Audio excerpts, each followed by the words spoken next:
Welcome to the Capacity Room. Did you know that most organizations fail not because of a lack of vision, but because they lack the capacity to bring the vision to life?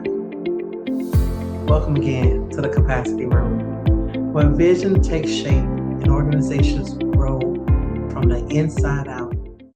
I'm your host, Kabrina Bass. I'm the founder of KWB Bass Consulting, a firm dedicated to guiding vision, building capacity, and serving communities. This, my friend, is your space to grow with me.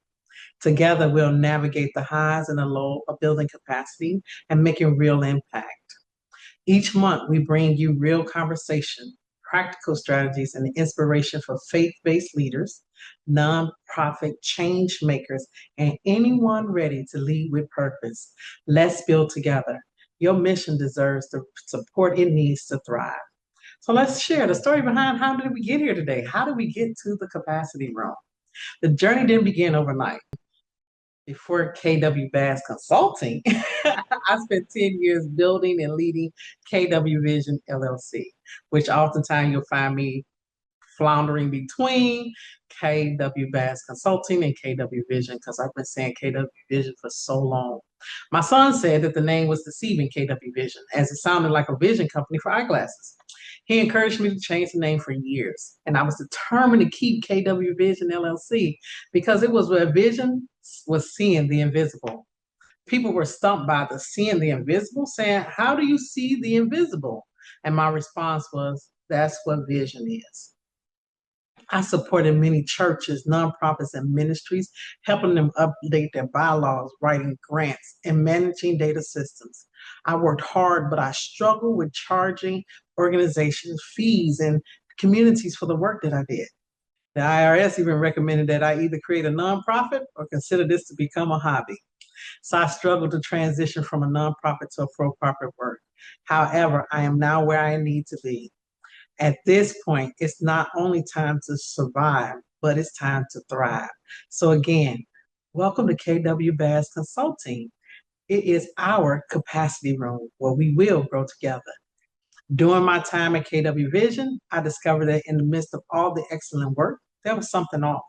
I noticed something really troubling. Many of the organizations that I served had vision, but lacked the resources, the structure, or the support to live it fully. I would write and secure grants. I literally got them the funding that they were looking for. Yet the organization, the church, or the nonprofit could not fulfill the grant. I believed them when they told me that they had a functioning board, that they had plenty of volunteers, and they knew the community. All the lesson learned through that process. So here is the gap. It is between the heart and the infrastructure that sparks a deeper calling in me. So let's take a moment to talk about what changed. What was the shift? I'll never forget the conversation I had with this wonderful pastor. He said, "Dr. Bass, most churches are full of the willing and the able. The problem is the willing often are not able, and the able, they're not willing." So I want you to take a moment, draw a square box, divide the box in half horizontally, and then divide it vertically. And here's your quadrant. To the left of the scale is ability. To the lower end of the scale is willingness. And so if we were to look at this, the top left of your, this is backwards because of the mirror thing, but anyway, the top left of your quadrant, that is where you have those that are able and they're willing. They're able and willing. But the lower left, they're able, but they're unwilling. At the top right, on the other side, you have those that are unable, but willing. And at the bottom, you have them that are both unable and unwilling. So here's the dilemma. Too many leaders believe they can place individuals who are unable but willing in leadership position. Take a moment and read the 24 Irrefutable Laws of Leadership by John Maxwell. You're putting people in places that they cannot function. And you're putting them over people who are much more functioning than they are. And so you can put them there, but all they are leading by title. They don't have the influence nor the capacity to bring people to where they need to be and to do the work that's needs to be done. However, the potential for success is low without them being trained or mentored by someone. That's in another podcast. And definitely It's probably some training for some upcoming leaders soon. So the concept of the willing and the able is an academic study. Several theories have been birthed from it. So imagine that quadrant again on the same scale. Now the able and willing, those that are able and they're willing, we want to support and encourage them. What can we do to support you is the question we want to ask. Those that are in the unable but willing, we need to mentor them, teach them, coach them. And then those that are able but unwilling, got to motivate them. And those that are unwilling and unable, we need to give strong guidance, strong direction, put somebody there with them that can supervise them along the way. And if it doesn't work, eventually you have to phase them out because there's no progress. So I found myself with communities that had so many leaders who were willing but unable. And they had access to individuals who were able but unwilling. So the truth hit me like a brick. It summed it up so much of what I was witnessing. I thought, how do we bring the willing and the able together? What do we do to increase willingness and ability? The answer I found was one powerful word. It was called capacity. I first encountered it while leading a nonprofit as an executive director. Every grant application asks the question, what is your organization's capacity? And it made me pause. What does that really mean? Over time, I realized that capacity is not just about staff or funding.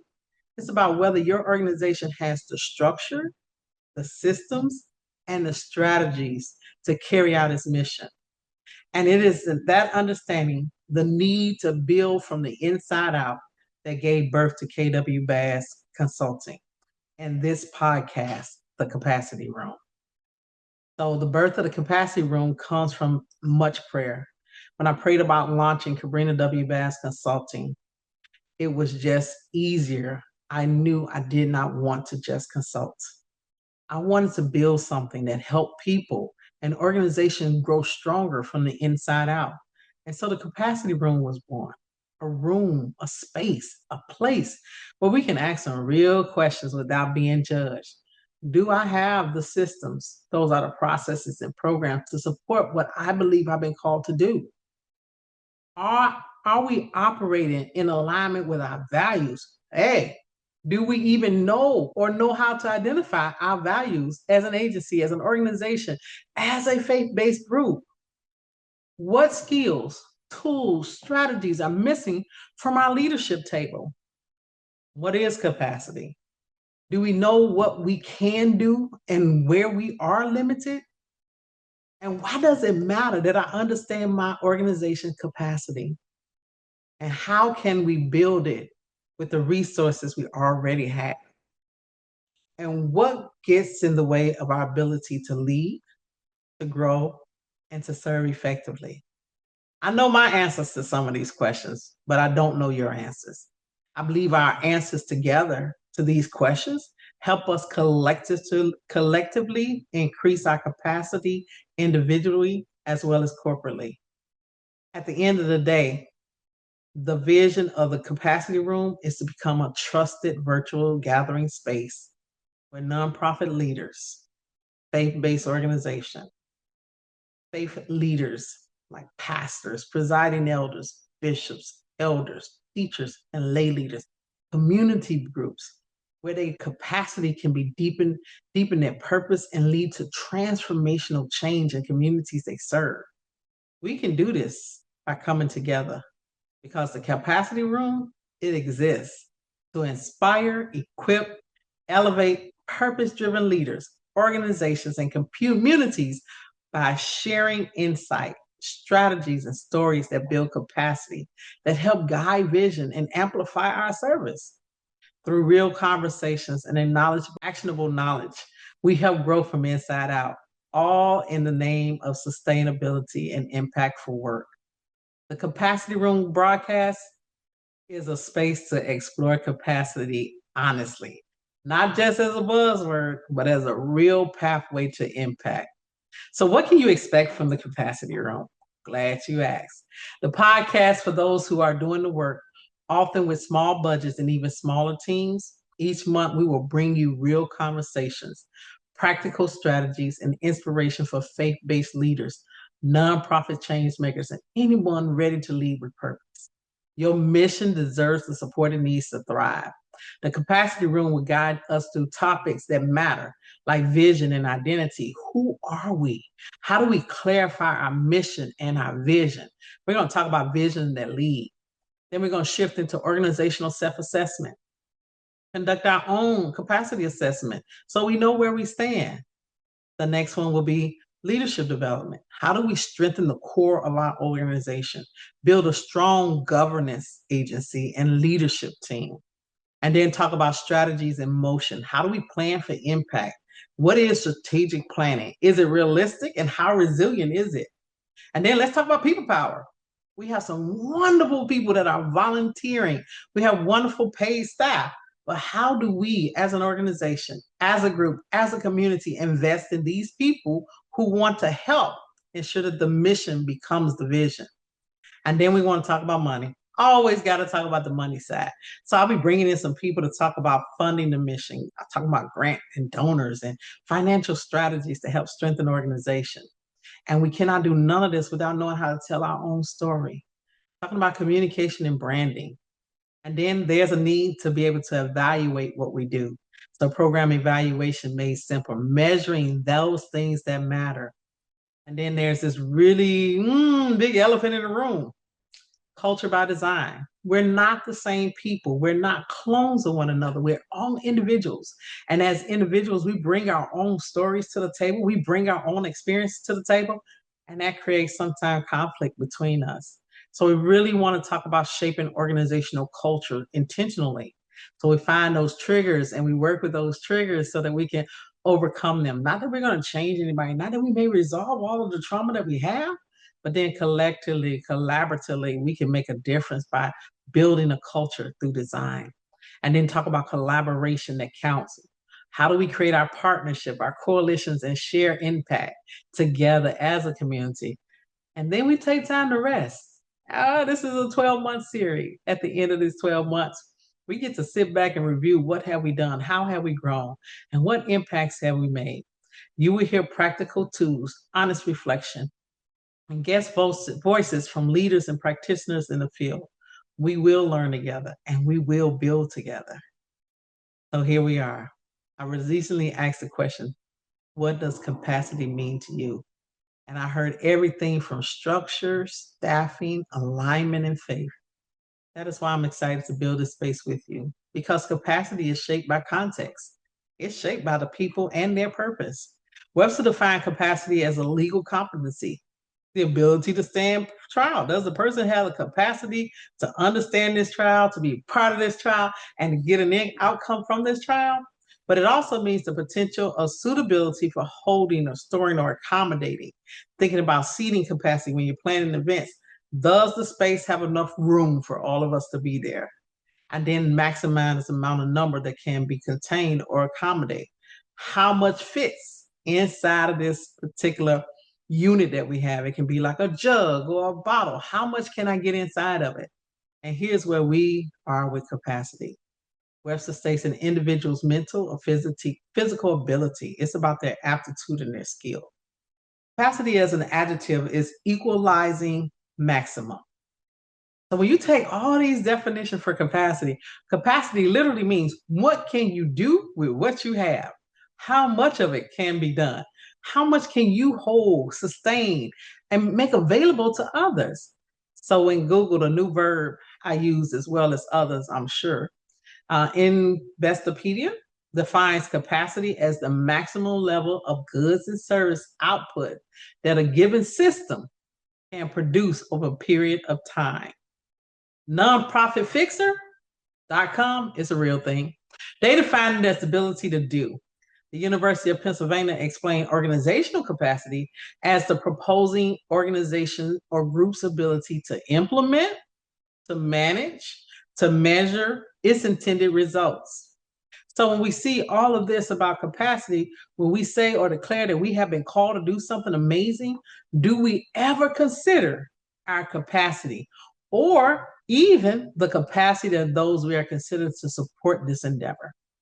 The proverbial we is a huge commitment to communities and often fall short as we have not taken the time to calculate the capacity of our ability to deliver. Join me here. We'll take deep dives into the idea of building capacity.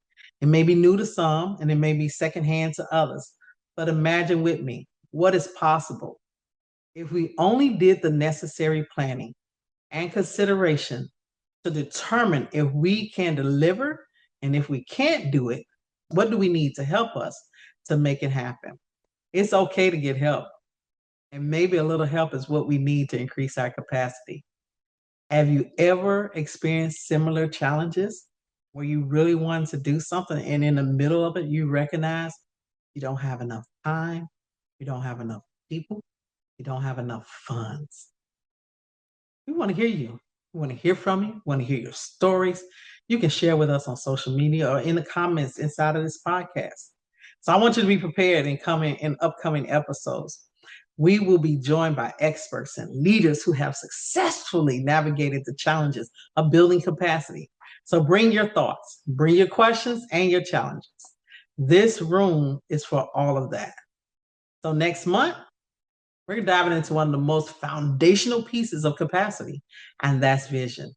If capacity is how we do the work, vision is the reason why we do it. So in episode 2, we'll explore how organizations can clarify, protect, and live into their vision, even when the path gets messy. So thank you for stepping into the capacity room with me today. Your time and your attention is valuable here.